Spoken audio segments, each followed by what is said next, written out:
Hi, this is Matt on behalf of Expert Village, and today we're going to learn how to make steak with spicy stuffed potato and collard greens with vinaigrette sauce.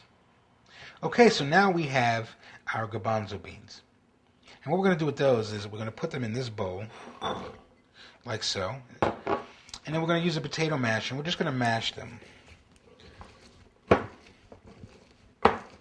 And we're going to use this as part of the stuffing, or the filling rather, for the potatoes. Now this may take you a little while, but just keep working them until they're pretty mashed up,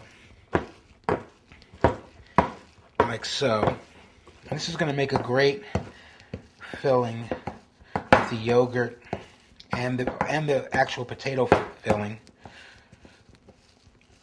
So yeah, it's getting there.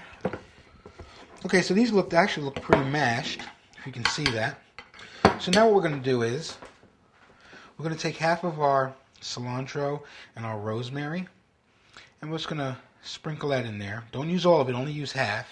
Just kind of mash it in there. And then we're going to cover this and set it aside. And let's move on to our next step.